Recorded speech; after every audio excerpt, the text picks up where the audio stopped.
Bismillahirrahmanirrahim. Assalamualaikum warahmatullahi wabarakatuh. Waalaikumsalam. Waalaikumsalam Waalaikumsalam warahmatullahi warahmatullahi wabarakatuh. wabarakatuh. Hari ini kita akan kembali lagi bertemu dengan kita semua di FCT Batch 8. Wah, sepertinya ini minggu-minggu terakhir ya, materi-materinya luar biasa sekali.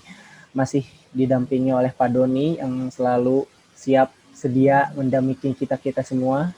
Lalu juga peserta-peserta yang lain juga mungkin masih bertahap untuk masuk ke room kita kali ini. Nah, hari ini kita akan memulai materi tentang 4 pilar education. Wow, 4 pilar education. Kalau misalkan atau for education ya, for education ya, seperti 4 pillars education. Nah, kalau misalkan ngomongin seperti itu pasti akan ngomongin tentang antara hubungan pendidikan nasional sama internasional juga. Apakah yang akan coba dibuktikan? Mungkin nanti kita akan coba ya. Nah, mungkin hari ini materi kita hari ini akan dimoderatori oleh Bu Suci. Nah, Bu Suci ini adalah orang yang muda di antara kita, tapi luar biasa pengalamannya ya. Luar biasa ya pengalamannya Bu Suci. Mungkin yang sedikit tambahan katanya Bu Suci masih jomblo di sini katanya. jadi kita coba mengulas tentang 4 pilar education ini yang akan dimoderatori oleh Bu Suci. Kepada Ibu Suci dipersilahkan. Ya, baik. Terima kasih saya ucapkan kepada Bapak Denny Rohmana selaku host di acara kita kali ini. Saya buka. Assalamualaikum warahmatullahi wabarakatuh. Waalaikumsalam warahmatullahi wabarakatuh. Iya, kembali lagi bersama saya Suciana Dewi. Ya, biasa dipanggil Suci. Saya dari SMA Negeri 1 Cibinong. Yang terhormat Bapak Denny Nugroho, ESO selaku instruktur kami di acara kegiatan virtual koordinator training batch 8. Yang saya hormati juga Bapak Denny Rohmana selaku host di acara kami, Bapak Muhammad Andi Bahtiar selaku pemateri pada seminar kali ini, kemudian Pak Riswandi yang selalu hadir ya, menemani kita di setiap acara kita ya. Terima kasih Pak Riswandi telah hadir. Iya Bapak Ibu, di kesempatan kali ini, di seminar kali ini, webinar kali ini, kita akan membahas sedikit materi yang sangat luar biasa nih ya, dari orang yang luar biasa pula, pemateri kita luar biasa ya, Pak Muhammad Andi Bahtiar.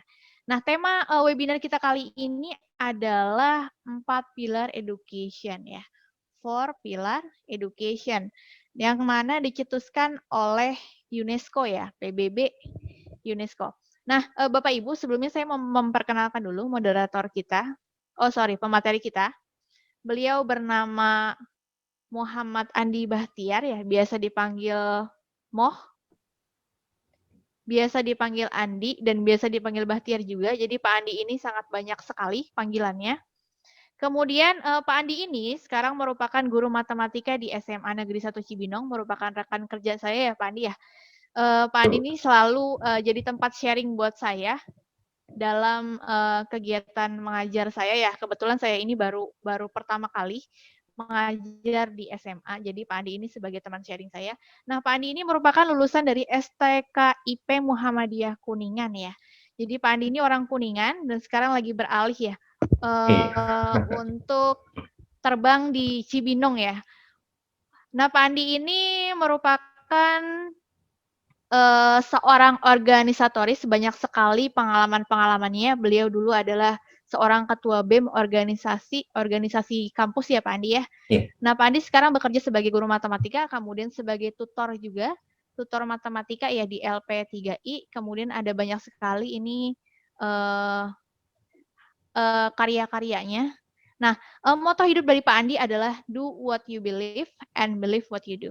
Oke, keren sekali Pak Andi ini. Langsung saja hari ini kita akan membahas tentang 4 pilar pendidikan yang dicetuskan oleh UNESCO, di mana yang kita tahu salah satu upaya dalam meningkatkan kualitas suatu bangsa adalah melalui pendidikan. Nah, PBB bersama dengan lembaganya, salah satu lembaganya yaitu UNESCO atau United Nations Educational, Scientific, and Cultural Organization yang bergerak di bidang pendidikan, pengetahuan, dan budaya mencanangkan 4 pilar ini ya Pak Andi ya. yang nantinya akan kita bahas lebih lagi. Lalu bagaimanakah cara mengimplementasikan 4 pilar ini? Nah, Bapak Ibu mungkin penasaran, langsung saja kita serahkan kepada pemateri kita, Bapak Muhammad Andi Bahtiar, kepadanya dipersilakan. Baik, bismillahirrahmanirrahim. Assalamualaikum warahmatullahi wabarakatuh. Terima kasih kepada Waalaikumsalam Suci Dewi warahmatullahi wabarakatuh. yang telah mempersilahkan kepada saya untuk mempresentasikan tentang sedikit pengetahuan saya dengan judul 4 pilar pendidikan atau 4 pillar of education yang dicetuskan oleh UNESCO. Terima kasih pada Bu Suci selaku moderator, terima kasih Pak Denny selaku host, kemudian Pak Doni selaku instruktur, dan juga rekan-rekan Pak Riswandi, Bu Ratna, terima kasih yang sudah berkenan hadir. Izinkan saya untuk memperkenalkan diri saya. Nama saya Muhammad Andi Bahtiar, bisa dipanggil Mo, Andi atau Bahtiar, atau kalau misalkan saya pada saat mengajar tutor matematika, sekarang dipanggil Mr. Sepet.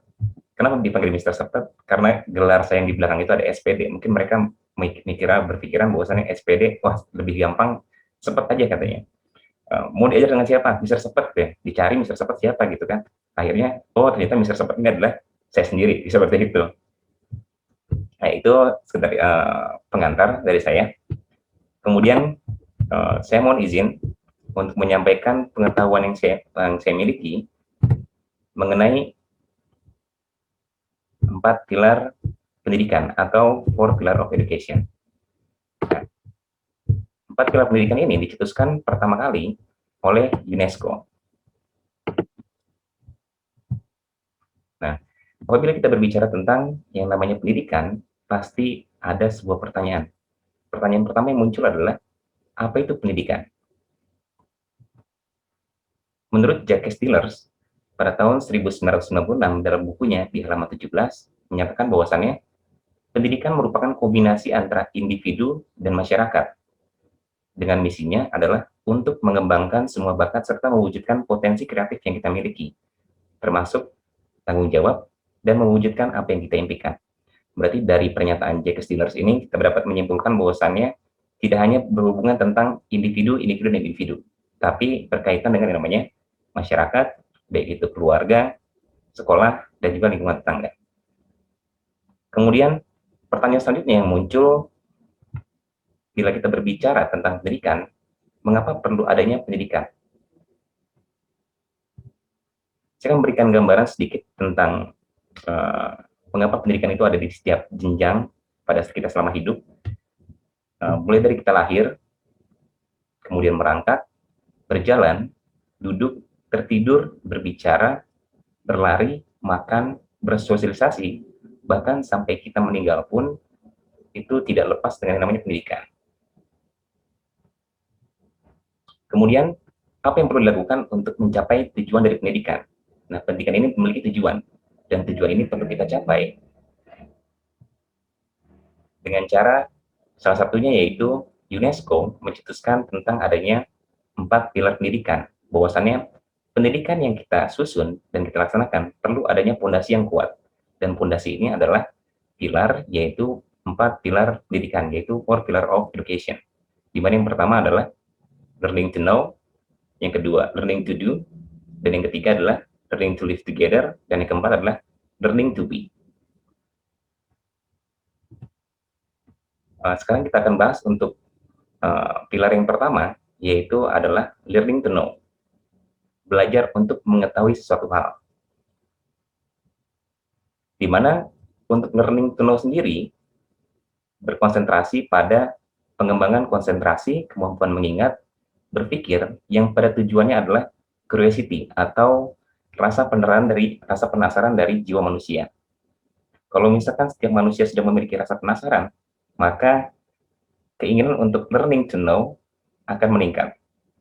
Dan learning to know ini meliputi literasi, numerasi, dan berpikir kritis. Nah, ini ada tentang literasi seperti materi yang telah disampaikan oleh Pak Denny, dan sekarang sedang gencar-gencarnya lagi digalakkan oleh pemerintah tentang pelaksanaan asesmen nasional, yaitu literasi dan numerasi, di mana ada juga berpikir kritis tentang literasi dan numerasi. Kemudian dari learning to know ini dapat membantu setiap individu untuk yang pertama adalah mencari pengetahuan seluas-luasnya. Yang kedua, belajar mempelajari sesuatu hal, kemudian mendapat motivasi belajar seumur hidup. Artinya, mulai dari lahir sampai dengan akhir hayatnya, dia terus termotivasi untuk belajar, belajar, dan belajar. Kemudian, mampu berpikir secara kritis, memahami dunia, kemudian keingintahuan yang tinggi untuk mengetahui sesuatu hal, memecahkan masalah, fokus akan sesuatu hal. Dan pengetahuan tersebut digunakan sebagai bekal dalam bentuk pekerjaan. Ini adalah basic awalnya, yaitu learning to know, dalam kemasyarakatan, perekonomian, dan tujuan akhirnya adalah menjadikan individu yang lebih baik dari sebelumnya. Kalau misalkan ada beberapa hal yang mungkin kita selaku pengajar, guru, dosen, ataupun sebagai orang tua sekalipun, bahwasannya memberikan informasi terhadap orang-orang dekat kita, baik itu anak, kemudian murid, siswa, tentang 5W1H. Misalnya seperti ini, saya memberikan pelajaran tentang trigonometri. Sementara saya hanya berfokuskan tentang ini loh trigonometri, rumusnya seperti ini. Tapi tanpa menjelaskan apa sih manfaatnya dari kita mempelajari trigonometri dalam kehidupan sehari-hari. Ternyata kalau misalkan kita kaji lebih luas dalam learning to know ini, si materi yang tersebut adalah tentang trigonometri dapat digunakan dalam berbagai macam hal. Contoh misalkan untuk menentukan sudut yang terbentuk kalau misalkan terjadinya longsoran, sehingga pemerintah mampu mengantisipasi dengan membuat bendungan atau penahan agar tidak terjadi longsor, atau bila terjadi longsor pun bendungan tersebut dapat menampung atau menahan dari longsoran tanah tersebut. Itu kalau misalkan kita kaji tentang 5W1H dari learning to know. Kemudian dalam pengembangannya berfokus pada kemampuan berpikir dan keingintahuan dengan cara saya ambil nih, saya kutip satu dari asesmen nasional. Di sini ada membaca 15 menit setiap harinya dan menemukan inti dari fokus bacaannya. Ini salah satu dari literasi sekolah, ya, GLS, Gerakan Literasi Sekolah. Saya kutip di sini karena saya pikir kalau misalkan minimal saja sehari kita membaca 15 menit dan menemukan dari inti bacaannya, saya rasa ini akan meningkatkan kemampuan berpikir dan keingintahuan kita tentang sesuatu hal. Misal seperti ini, kita tahu bahwasannya ini membaca 15 menit, kita tahu bahwasannya kita perlu minum. Kemudian minum tersebut digunakan untuk apa? Untuk mengisi dari agar tidak diri kita dehidrasi, seperti itu. Kemudian untuk yang kedua adalah lakukan analisa dari sebuah soal. Ini yang sedang saya canangkan kepada rekan-rekan siswa saya di sekolah. Jadi selain mereka mempelajari dari 5W1H tersebut, dari materi yang dipelajari, saya berikan sebuah soal tentang menganalisis dari sebuah soal. Misalkan arah utara, arah selatan, arah timur, arah barat, atau arah atas, arah bawah, itu berada pada sumbu apa? Sumbu X, Y, atau Z. Kemudian untuk soal yang ketiga, ini melihat sebuah permasalahan nyata yang diubah dalam konsep lain. Artinya, permasalahan nyata dalam kehidupan sehari-hari, kita rubah ke dalam bentuk atau konsep dari sebuah pengetahuan dari mata pelajaran. Misalkan, konsep binatang, kita rubah konsepnya ke dalam bentuk pelajaran biologi. Yang keempat, memberikan gambaran 5W1H. Seperti tadi saya sebutkan, bahwasannya tentang materi yang diajarkan. Siswa perlu tahu tentang apa itu materi yang mereka ajarkan, yang mereka dapatkan, kemudian sejarahnya seperti apa, kemudian penemunya itu siapa, terus kenapa bisa seperti itu, kemudian cara menggunakannya seperti apa. Kemudian yang kelima, memberikan gambaran mengenai manfaat dari materi yang dipelajari. Ini salah satu bentuk poin dari yang keempat.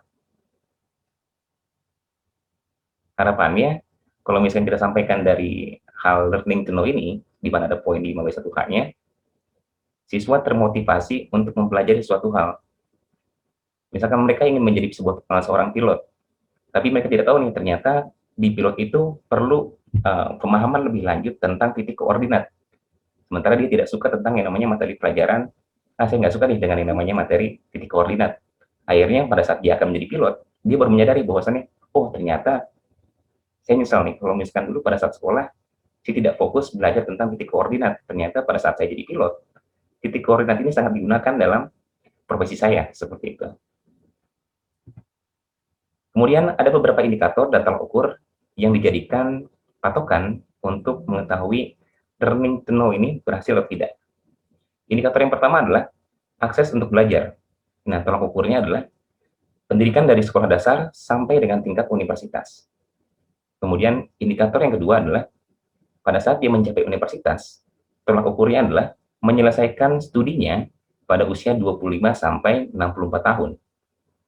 Beruntung bagi rekan-rekan yang memang sudah menyelesaikan studinya, bahkan ada sampai yang umur 18 tahun itu sudah mencapai gelar S1 kalau nggak salah. Saya pernah dengar itu ada di Indonesia atau di luar negeri.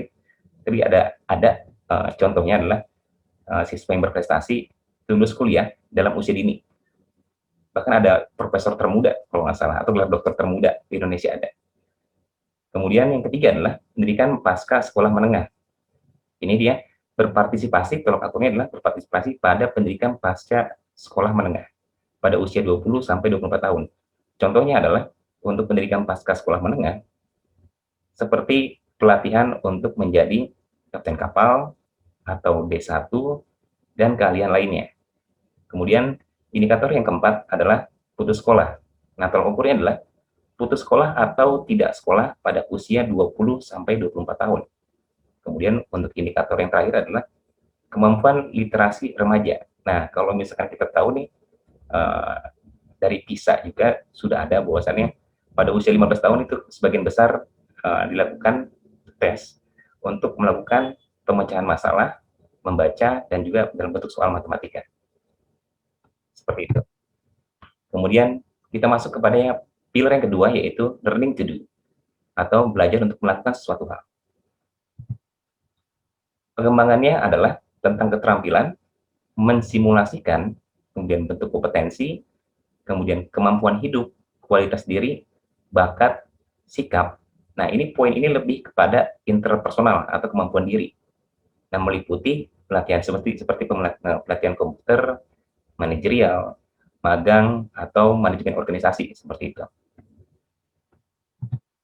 Kemudian skemanya, ini ada 8 skema untuk learning to do. Yang pertama adalah memahami tugas. Apabila orang tersebut atau individu tersebut sudah memahami tugas yang disampaikan atau yang diberikan, maka individu tersebut akan melakukan prakteknya secara rutin. Setelah melakukan praktek secara rutin, maka individu tersebut menguasai informasi mengenai yang dilaksanakan. Kemudian itu setelah individu tersebut menguasai informasi, dia mengetahui bahwasannya, oh ini loh ternyata kompetensi diri saya. Sehingga kompetensi tersebut dia implementasikan dalam perilaku sosial. Nah, kemudian dari perilaku sosial ini muncul adanya kerjasama atau teamwork. Dalam teamwork tersebut muncullah inisiatif dan kesigapan dalam melaksanakan sesuatu hal. Dan tahap akhirnya adalah ini yang paling tinggi, yaitu interpersonal. Kemudian keterampilan berkaitan dengan kesuksesan profesi ini untuk yang learning to do. Pribadi yang dinamis, mampu menyelesaikan masalah, kemudian membuat keputusan yang baik, inovatif, kreatif, dan juga mampu bekerja secara bergrup atau berkelompok.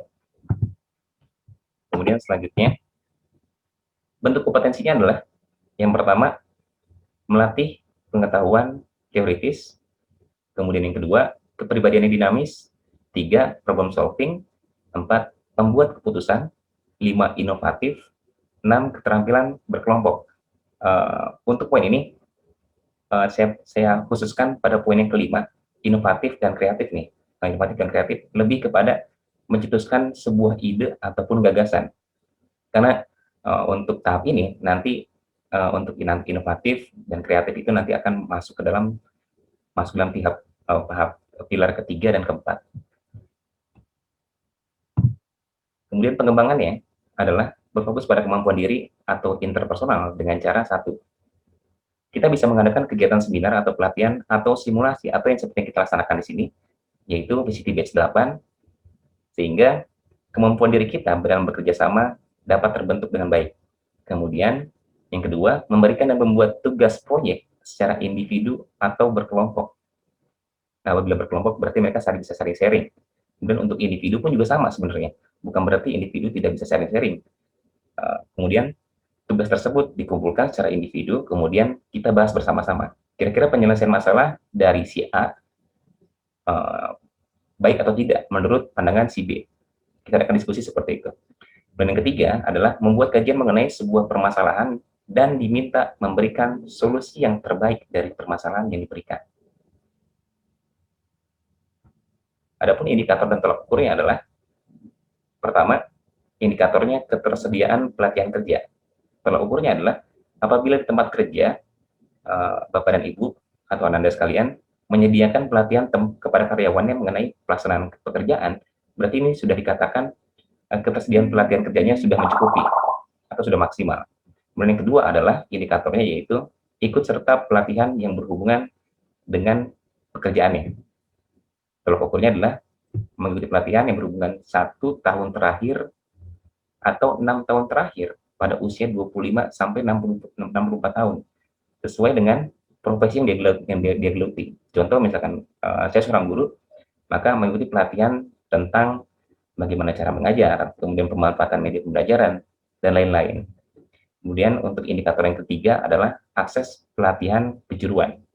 Nah, di sini tolak ukurnya adalah sekolah kejuruan atau SMK yang bisa kita sebut dengan SMK, kemudian sekolah bisnis, ada sekolah kesekretariatan. Kalau misalkan dulu ibu saya pernah cerita, bahwasannya ibu saya pernah ikut kursus mengetik menjadi sekretariatan. Nah, ini salah satu bentuk dari pelatihan kejuruan. Kemudian yang ketiga adalah pilar learning to live together. Belajar untuk hidup bersama. Nah, di sini tentang bagaimana caranya menghormati dan peduli terhadap orang lain, kemudian kemampuan sosial dan interpersonal, apresiasi keberagaman agama.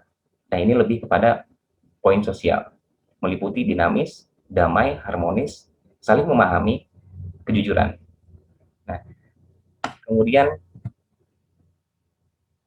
untuk learning to live together dapat membantu setiap individu untuk yang pertama saling percaya satu sama lain, yang kedua saling memahami dan pengertian, yang ketiga dinamis, tentram, hidup berdampingan, serta memahami hak dan kewajiban tiap individu atas individu lain, serta toleransi. Pengetahuan tersebut berorientasi pada interaksi antar individu atau kemasyarakatan yang menekankan pada proses sosial.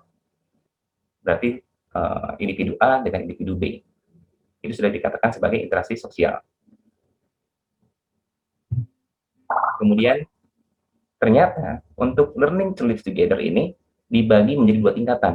Untuk tingkat yang pertama adalah pendidikan tingkat 1 berfokus pada mengenali sifat sosial dari orang lain. Yaitu kita dapat melatihnya dengan cara 1, mengajarkan tentang keberagaman manusia. Bahwasannya setiap manusia itu beragam, berbeda-beda. Tidak dalam artinya di sini memiliki minat dan bakat yang berbeda-beda, memiliki kondisi yang berbeda-beda. Nah, kita perlu menerima hal tersebut. Artinya, perbedaan itu bukan berarti dijadikan sebagai pemecah, tapi sebagai pelengkap satu sama lain. Saya berkurang dalam hal A, kemudian B kurang dalam hal yang 2, sehingga saya dan dia dapat melengkapi satu sama lain, seperti itu. Kemudian yang kedua adalah menanamkan persamaan dan saling membutuhkan orang lain. Kita tahu bahwasannya manusia adalah makhluk sosial, yaitu makhluk yang membutuhkan keberadaan individu lain dalam kehidupan sehari-hari. Ketiga, memahami reaksi orang lain dengan sudut pandang mereka. Artinya seperti ini. Kalau misalkan saya bertindak, atau misalkan saya marah-marah kepada A, nah bagaimana kira-kira pandangannya kalau misalkan si A ini marah pada kita? Kita lihat nih reaksinya. Nah, dari situ kita bisa paham bahwasannya, oh ternyata marah itu tidak baik. Kalau misalnya kita marah kepada orang lain, maka perasaannya itu akan merasa tersakiti. Begitupun sama kalau misalkan orang lain juga sama menyakiti diri kita. Kita pun akan merasakan hal yang sama dengan apa yang kita lakukan pada orang tersebut. Kalau poin ketiga ini, saya ada sebuah kata-kata quote ya. Kalau misalkan kita ingin dihargai orang lain, maka hargailah orang lain terlebih dahulu. Tapi sebelum kita bisa memahami orang lain, coba pahami terlebih dahulu diri kita pribadi masing-masing. Kemudian poin yang keempat adalah mengajarkan sejarah, budaya, atau agama untuk membentuk perilaku yang baik. Kenapa saya katakan di sini? Sejarah, budaya, dan agama merupakan salah satu identitas diri. Sejarah Indonesia, kemudian budaya dari kebudayaan lokal di Indonesia, kemudian agama yang kita peluk, itu sebagai fondasi awal agar kita menjadi individu yang lebih baik ke depannya. Kemudian yang kelima adalah pengakuan terhadap orang lain. Nah, poin yang kelima ini saya garis bawahi bahwasannya saya berikan semboyan tentang stop bullying. Nah, ini masih sering terjadi untuk poin kelima, bukan hanya dari rekanan, tapi juga bahkan dari orang tua ke anak pun sering terjadi kegiatan bullying tersebut. Sehingga poin kelima ini perlu kita junjung tinggi tentang pengakuan terhadap orang lain, bahwasannya dia mungkin kurang dalam hal tertentu, tapi dia memiliki kelebihan dalam hal lain yang tidak kita miliki. Seperti itu. Kemudian untuk pendidikan tingkat 2, mendorong keterlibatan dalam proyek bersama dengan cara 1, kenalkan remaja dalam pengerjaan proyek bersama. Kemudian yang kedua, contohnya adalah merenovasi kawasan kumuh. Yang ketiga, bantuan untuk orang yang kurang beruntung. Yang keempat, aksi kemanusiaan. 5, skema bantuan warga. 6, yaitu proyek bersama antara guru dan murid. Nah, ini poin ke-6 ini sebenarnya bisa kita ambil, kita gunakan pada saat kita melakukan proses pembelajaran. Misalkan guru memberikan sebuah tugas. Nah, tugasnya itu adalah siswa dibentuk sebuah kelompok di mana guru tersebut pun juga masuk dalam kelompok. Artinya guru dan murid saling berkolaborasi menyelesaikan sebuah proyek. Atau kalau misalkan pada saat pitch di batch yang kemarin, saya, Pak Denny, dan Fahmi itu kalau misalkan kita berbicara profesi, guru dan murid saling berkolaborasi dalam pendidikan tingkat 2. Gitu. Kemudian selanjutnya, indikator dan tolak ukur yang bisa kita gunakan adalah yang pertama indikatornya tentang akses masyarakat. Tolak ukurnya adalah apakah ada perpustakaan atau organisasi keagamaan atau perkumpulan bisnis atau sipil atau sosial yang berada di lingkungan kita. Apabila sudah ada, artinya akses masyarakat sudah terpenuhi. Kemudian yang kedua adalah indikatornya tentang sukarela. Tolak ukurnya kegiatan kemanusiaan yang bersifat sukarela. Yang ketiga, partisipasi organisasi sosial. Tolak ukurnya adalah bersosialisasi dengan masyarakat yang ada di sekitar. Dan yang keempat, belajar dari budaya lain.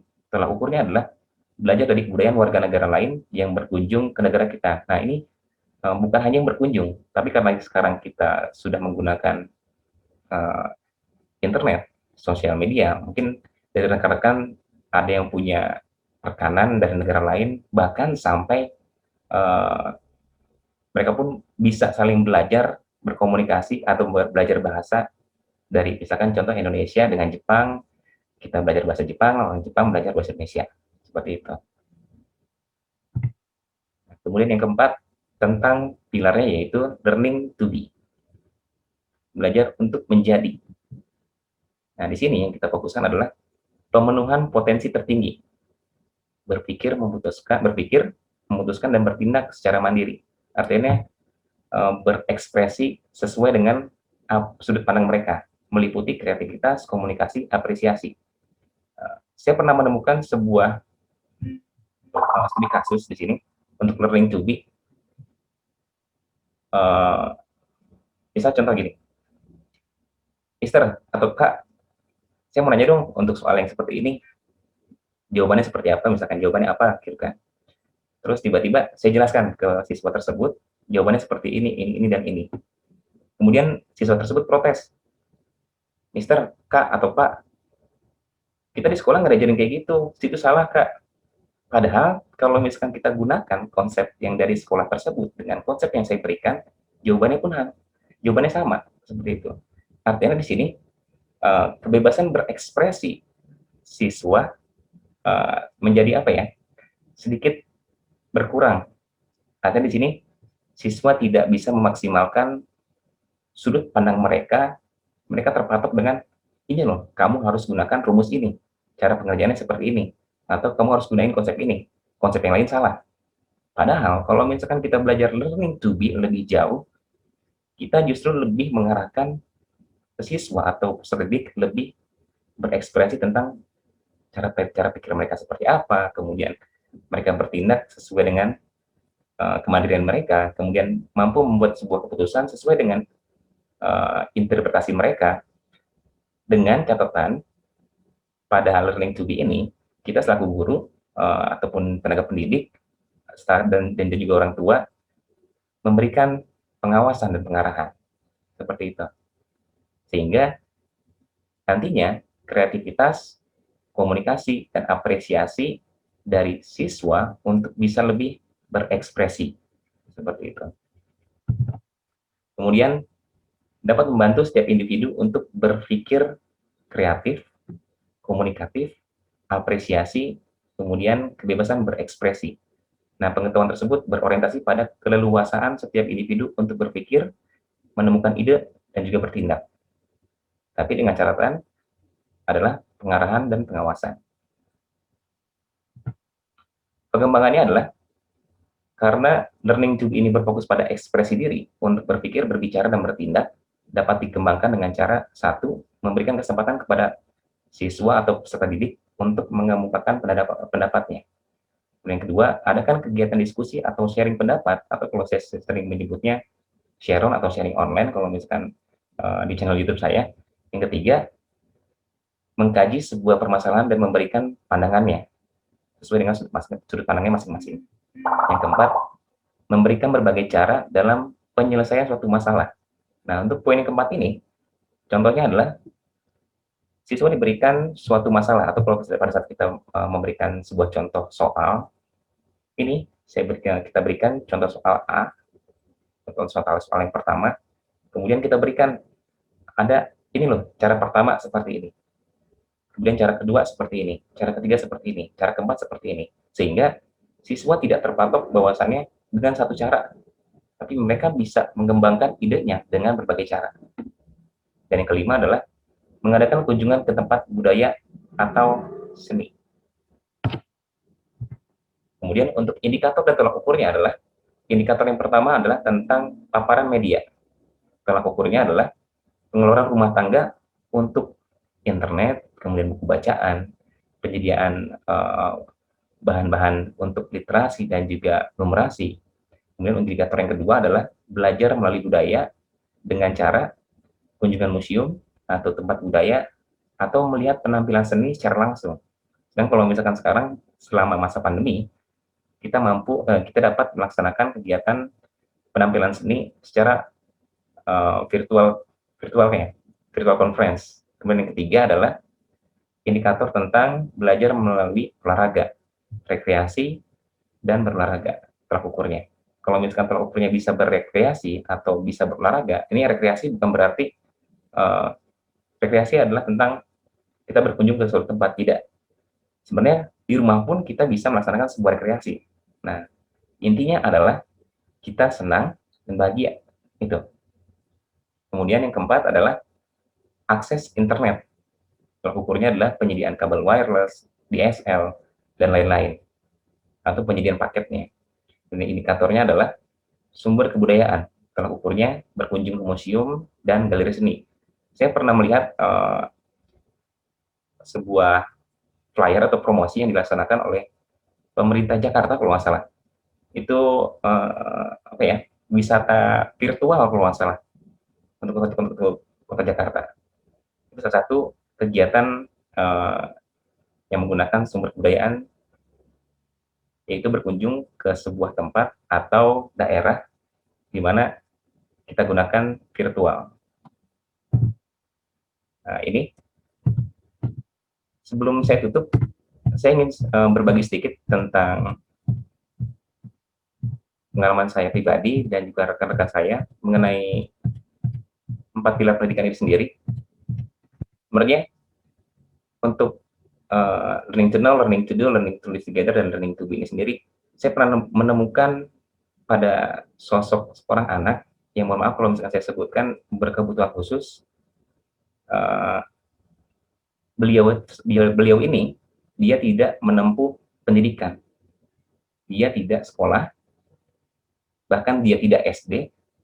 Bahkan saya sempat berpikir, bagaimana kalau misalkan kita ajukan si anak tersebut untuk bisa sekolah. Karena kenapa? Di saat dia melihat rekannya yang seumuran atau sepantarannya membawa tas, kemudian menggunakan seragam, dia sempat terpikirkan, saya ingin seperti dia. Saya ingin bisa belajar pakai seragam, saya ingin sekolah. Bahkan dia pun sempat bertanya ke saya, Kak, mohon maaf kalau misalkan saya sebutkan, dia tunawicara dan tunarungu. Melalui rekan saya yang bisa menerjemahkannya, dia bertanya kepada saya, kenapa Kak, kok pakai kacamata? Kan, harus ada teman saya yang badannya besar. Kenapa Kak, kok badannya besar gitu kan? Bisa besar gitu gimana caranya gitu kan? Nah, saya bilang ke dia, Kakak pakai kacamata karena terlalu banyak belajar, saya bilang. Dia bertanya lagi, kenapa nih Kakak banyak belajar gitu kan?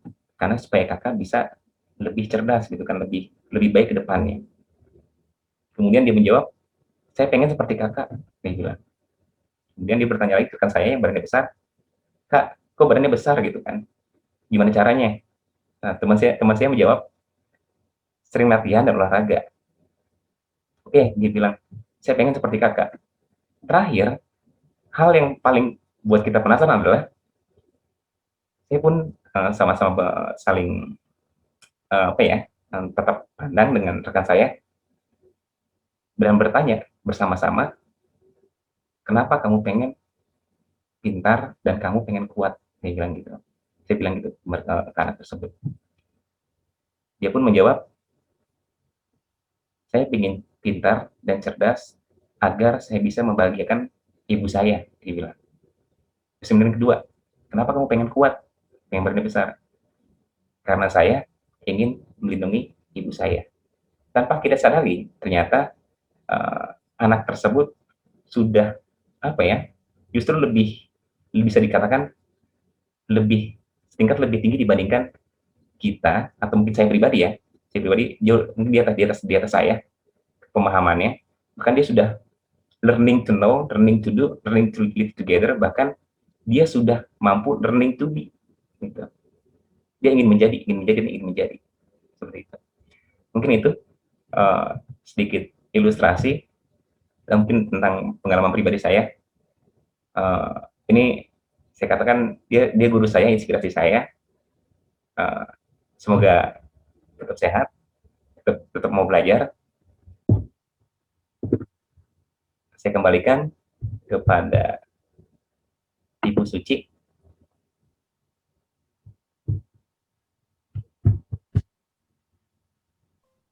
Iya, baik. Terima kasih Pak Andi Bahtiar ya, sebuah materi yang sangat luar biasa dan sebuah cerita yang sangat menyentuh ya. Sampai-sampai haru banget nih Pak. Speechless, nggak tahu mau ngomong apa lagi ya. Langsung saja Pak Andi, ya tadi Pak Andi telah menerangkan, memaparkan ya materi tentang 4 pilar pendidikan yang dicetuskan oleh UNESCO ya, yaitu learning to know, learning to do, learning to live, and learning to be. Oke, kepada Bapak, Ibu, dan Ananda partisipan, silakan jika ingin bertanya, boleh bertanya langsung di kolom chat, boleh juga bertanya langsung dengan membuka kameranya ya. Oke, ini ada pertanyaan pertama Pak Andi dari Pak Doni. Bagaimana cara menghilangkan pandangan dari sebagian orang bahwa pendidikan hanya dilakukan di sekolah dan gurulah yang paling bertanggung jawab dalam masalah pendidikan, sehingga sebagian besar orang tua terkesan acuh terhadap proses belajar, namun menyalahkan guru apabila hasil belajar putra-putrinya tidak sesuai harapan. Nah, ini yang sering kita temui ya Pak Andi ya. Iya. Pak Andi, Pak Denny, Pak Doni mungkin yang berkecimpung di bidang pendidikan ini sangat relate sekali dengan dunia kita. Bagaimana Pak Andi? Silakan langsung saja diserahkan kepada Pak Andi. Baik, terima kasih Bu Suci atas waktunya. Terima kasih Pak Doni sudah bertanya. Bagaimana cara menghilangkan pandangan dari sebagian besar orang bahwa pendidikan hanya dilakukan di sekolah dan gurulah yang paling bertanggung jawab dalam masalah pendidikan, sehingga sebagian besar orang tua terkesan acuh terhadap proses belajar, namun menyalahkan guru apabila hasil belajar putra atau putrinya tidak sesuai. Oke, kita perlu klasifikasi terlebih dahulu di sini. Kalau misalkan ini kan artinya saling bisa dikatakan saling menyalahkan satu sama lain. Berarti orang tua menyalahkan guru kalau misalkan anaknya memiliki nilai yang relatif rendah seperti itu.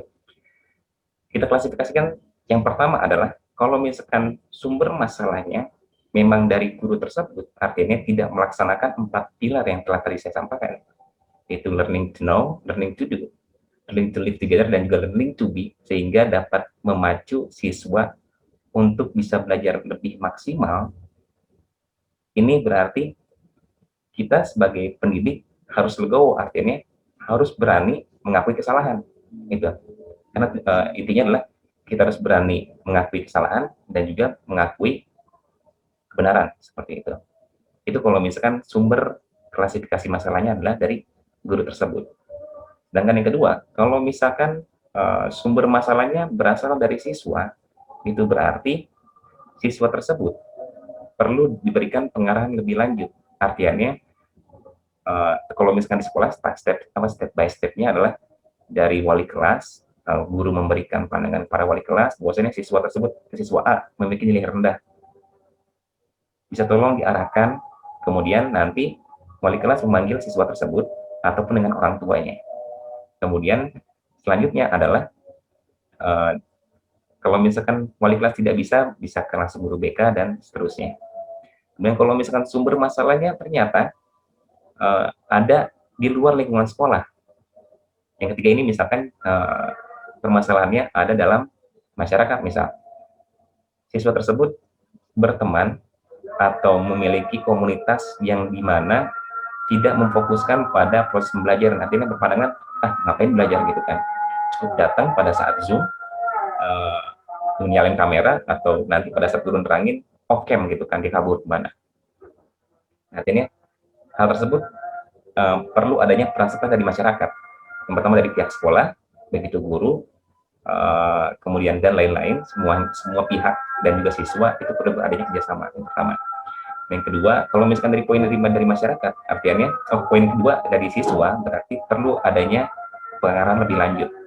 Dan poin ketiga, kalau misalkan dari masyarakat berarti perlu adanya pengarahan lebih lanjut, atau misalkan di lingkungan tersebut atau di lingkungan si anak situasi dan kondisinya tidak mendukung untuk adanya pendidikan, maka kita bisa melakukan kunjungan ke lingkungannya tersebut, sehingga mengarahkan bahwasannya kita perlu dukungan dari masyarakat tentang pendidikan seperti penyediaan perpustakaan dan lain-lain.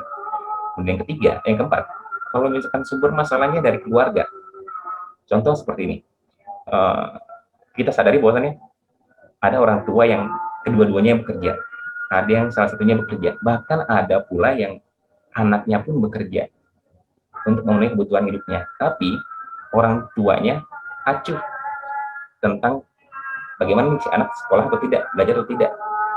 Nah, kalau misalkan hal tersebut, sebenarnya untuk poin keempat, ini perlu adanya, kalau misalkan kita biasa di sekolah, kunjungan atau kunjungan ke rumah, memberikan pengarahan bahwasannya ini loh kondisi dari anak tersebut. Jadi laporannya dari beberapa guru. Gitu kan. Kalau misalnya permasalahan dari beberapa guru, kita berikan pandangannya seperti ini. Nah sebenarnya kalau misalkan orang tua lebih lebih menyalahkan bahwasannya pendidikan kan cuma ada di sekolah. Ini kita selaku guru, langkah yang paling pertama adalah kita bertindak. Kita melakukan kunjungan dengan memberikan pengarahan. Kemudian yang kedua, kita memberikan penjelasan bahwasannya kita di sekolah butuh dukungan. Halo, Assalamualaikum.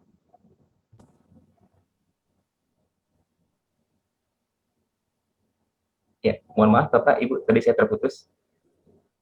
Pada intinya, kita selaku pendidik, ada 3 hal yang bisa kita lakukan. Yang pertama adalah melakukan tindakan dengan melakukan kunjungan, misalnya.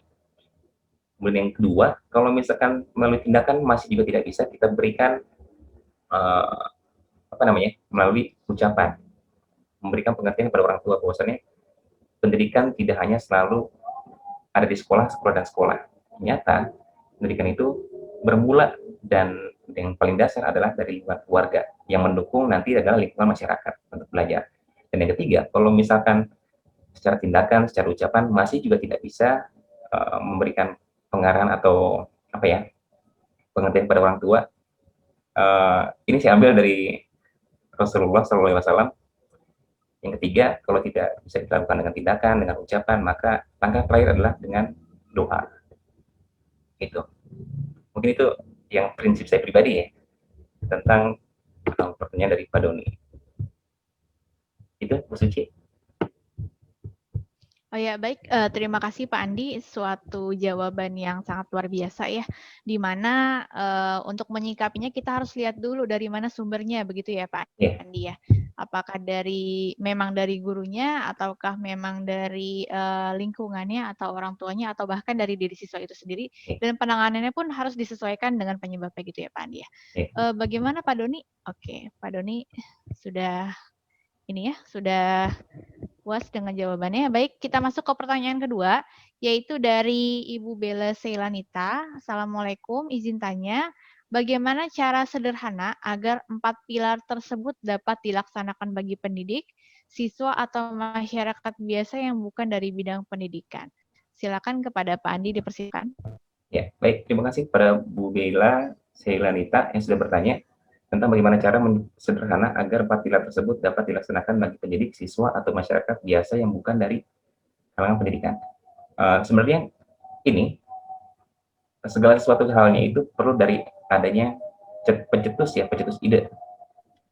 Kalau misalkan dalam, ini kan berarti dari lingkungan masyarakat, kemudian dari lingkungan keluarga, misalkan dominan dari masyarakat tersebut atau dari keluarga tersebut, maka berasal dari bidang pendidikan.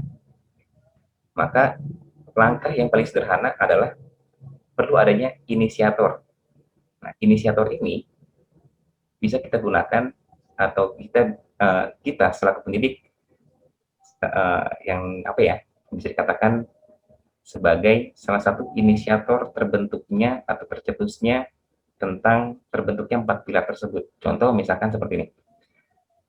Di sebuah desa dikatakan tingkat pendidikannya rendah, artinya di sini bahkan jarang dari warganya yang lulusan dari universitas atau tingkat SMA, bahkan sekolah dasar pun tidak dia kenyam, tidak dia enyam, gitu kan. Salah satu langkahnya adalah seperti yang pernah saya cetuskan dulu, saya pernah sharing dengan satu pemudanya, yuk kita coba buat perpustakaan desa, saya bilang gitu. Kenapa saya bilang perpustakaan desa? Pertama, kita punya buku, tapi sayang kalau misalkan buku itu tertumpuk, tidak terpakai, atau tidak terbaca lah ya, tidak bermanfaat. Yuk kita gunakan buku ini tersebut untuk membuat sebuah perpustakaan desa. Minimalis saja.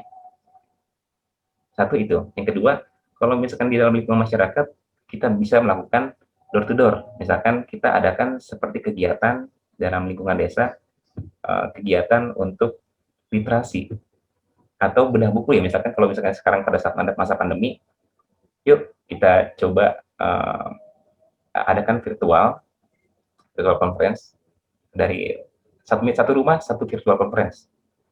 Kemudian satu rumah satu peserta untuk bisa menghadiri kegiatan satu, misalkan bedah buku. Kemudian nanti akan diadakan seperti sayembara dan perlombaan dan semacamnya seperti itu ya. Nah, ini salah satu contoh agar 4 pilar tersebut dapat dilaksanakan bagi pendidik. Tapi poin yang paling utama adalah kita berikan terlebih dahulu pemahaman kepada masyarakat.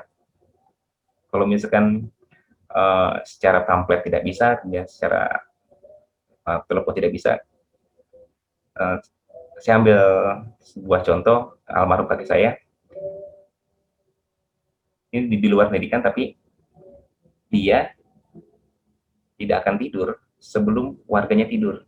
Artinya dari ujung desa sampai ujung desanya, satu-satu dari ujung desa ke ujung desa, dia putari satu persatu. Dia ketuk apakah warganya sudah tidur atau belum. Kalau misalkan warganya sudah tidur, dia baru bisa tidur, dia baru pulang. Itulah menurut saya. Itu salah satu contoh dari pelaksanaan 4 pilar pendidikan. Mungkin itu saja, Bu Bella. Semoga bisa menjawab rasa penasarannya. Iya, alhamdulillah.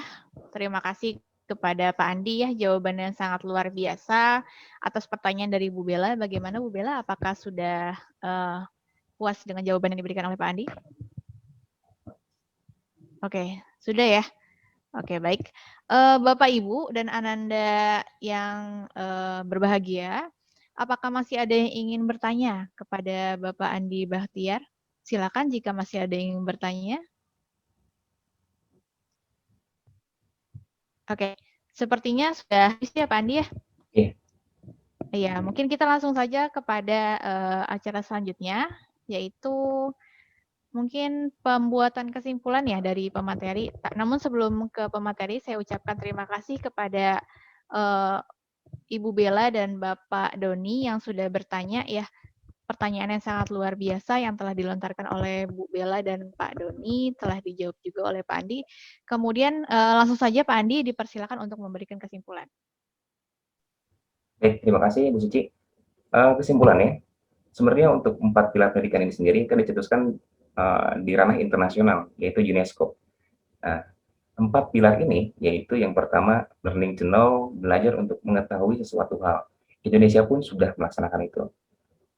Kemudian yang kedua, learning to do. Nah, belajar untuk melakukan sesuatu hal. Indonesia pun juga sudah melakukannya. Contoh misalkan membuat prakarya, itu learning to do, atau mempraktekkan sebuah kompetensi tertentu. Misalkan contoh kalau misalkan di bahasa Indonesia kita merangkum sebuah cerita atau mengarang sebuah cerita atau membuat sebuah visi. Kemudian yang ketiga adalah learning to live together. Di Indonesia pun juga sama, sudah kita gunakan, yaitu dengan cara bersosialisasi antara masyarakat satu atau individu satu dengan individu yang lain. Dan yang keempat adalah, nah ini poin keempat yang mungkin dicetuskan, yaitu learning to be, yaitu belajar untuk menjadi. Nah, poin keempat ini sudah kita laksanakan, hanya mungkin saja nih ya, karena terlalu saking banyaknya kebudayaan dari luar negeri kemudian masuk ke dalam diri ke Indonesia, sehingga jati diri kita sebagai orang Indonesia agak sedikit berkurang seperti itu. Tapi poin pentingnya adalah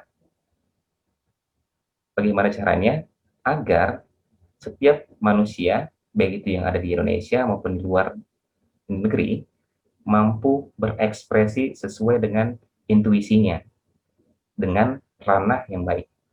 Gitu. Dan keempat pilar ini bisa kita laksanakan bersama-sama melalui kerjasama, baik itu dari lingkungan sekolah, masyarakat, dan juga keluarga. Terutama keluarga, karena sebagai fondasi awal terbentuknya sebuah pendidikan.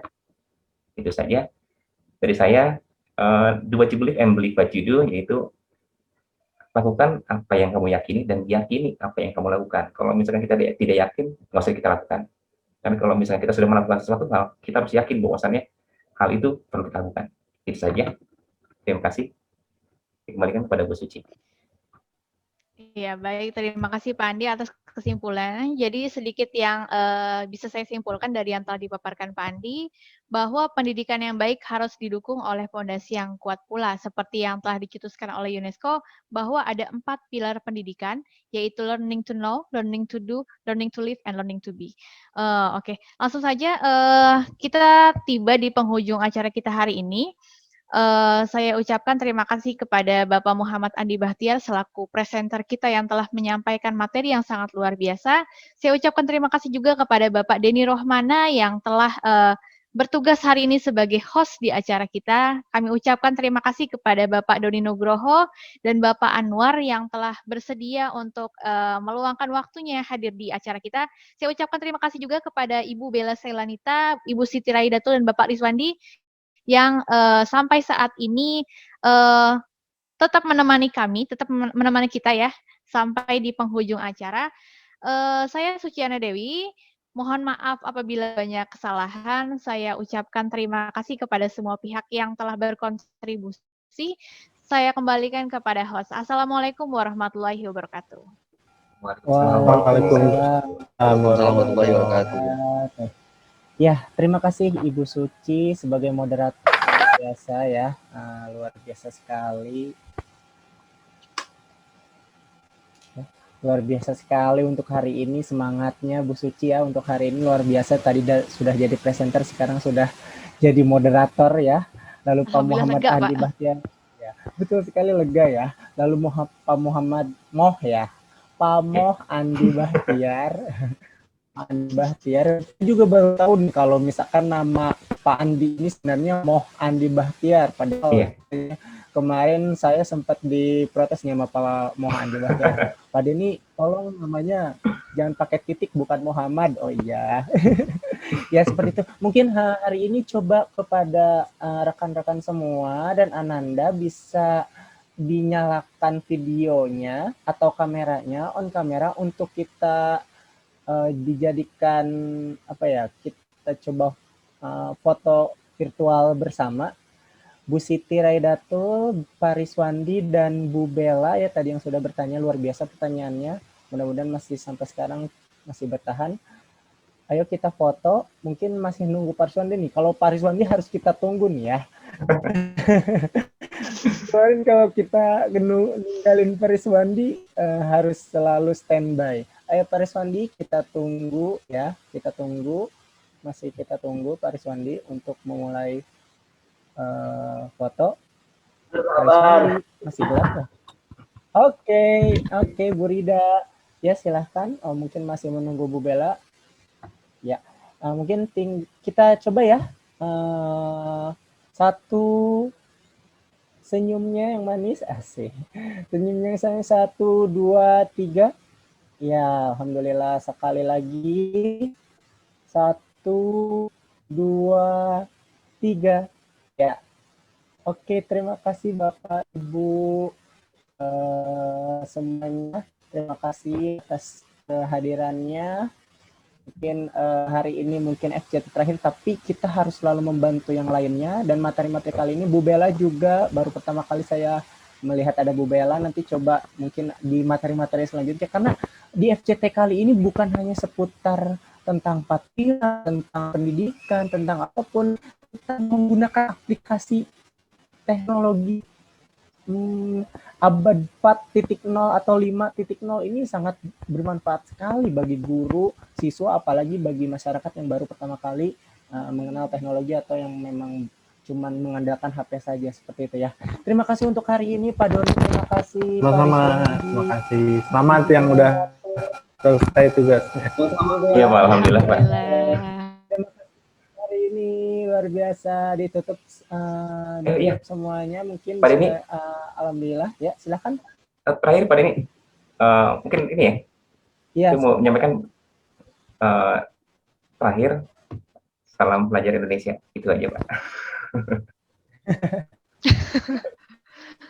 Terima kasih, bukan hanya pelajar saja yang belajar, tapi guru juga kita harus belajar. Karena kita semua juga pelajar. Terima kasih untuk hari ini Pak Pariswandi ya, mungkin ditutup. Terima kasih untuk hari ini. Wabillahi taufiq wal hidayah. Assalamualaikum warahmatullahi wabarakatuh. Waalaikumsalam warahmatullahi wabarakatuh. Terima kasih Pak Doni, Pak Andi, Pak Denny. Terima kasih Bapak, Pak Doni, Pak Riswandi, Bu Siti, Pak Denny, Bu Suci. Izin live ya.